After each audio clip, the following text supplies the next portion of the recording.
Hello, we are now going to solve another simple pendulum problem, but this time is going to be a simple pendulum problem that requires the principle of energy conservation.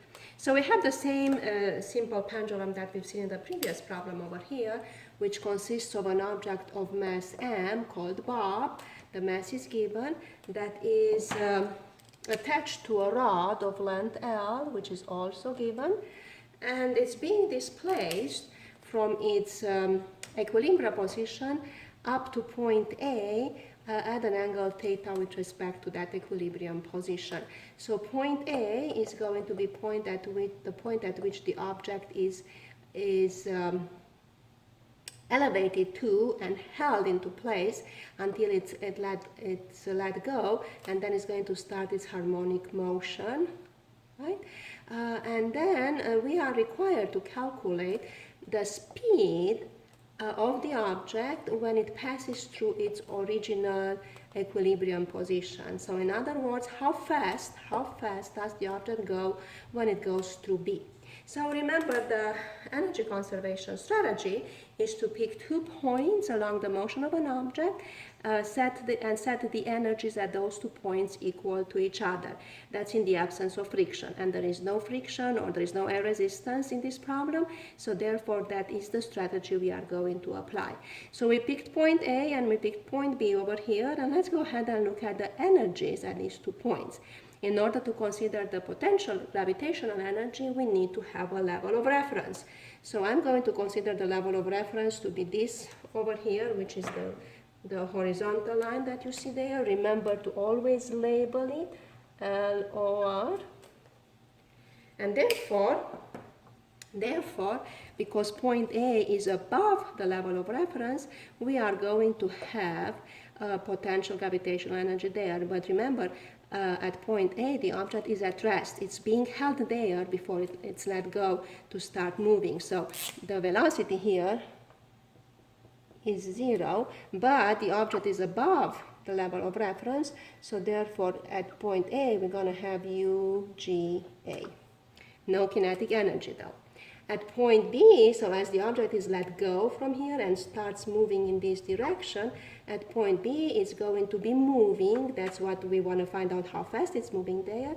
And it's going to be on the level of reference, so there will be no gravitational potential energy, only kinetic energy. So all we have here is kinetic energy.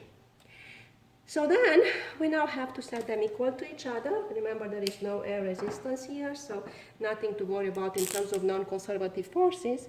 For the equations, we are just going to have to set UGA equals to KB. And let's go ahead and remember what the equations for potential and kinetic energy are. For UG, we have mgh. Well, m and g are given, but there is no h on my diagram, so I'm going to come back here and I'm going to label the height from the level of reference to point A, h, to make sure that I have what I need to justify my equations. And at point B, we have no potential, but we have kinetic, which means 1/2 mvd squared. So dividing both sides by m leaves us with gh equals 1/2 vb squared, which is all nice. We could solve for b and call it finished, but we don't have h. In this problem, h is not given. The only thing that's given is L and the angle theta. So we're going to have to do a little bit of geometry here, maybe. Form like a little helping triangle. There we go, a right triangle here, this right triangle here. This part of the right triangle is going to be the entire length minus h. This hypotenuse is L, and obviously this angle there is theta. So this should help us calculate h, so we can plug it in here. So when we do that, what will we have? Let me do the work over here. So in this triangle, we can say that cosine theta equals L minus h, which is the adjacent, over hypotenuse, which is L, Then cross multiplication gives us L minus H equals L cosine theta. Then L times 1 plus cosine theta. When we move this to the other side, it becomes actually negative, right? 1 minus cosine theta, so L stays. L cosine theta moves to the other side with a negative. Factor out the L, equals negative H to the other side becomes positive, which means H is what we have, ready to plug in there. So we solved for H, and now we can say that G L square root of 1 minus cosine theta equals 1/2 VB squared, which means VB squared equals 2 GL square root. Okay, I don't know why I put a square root. Let me take that back.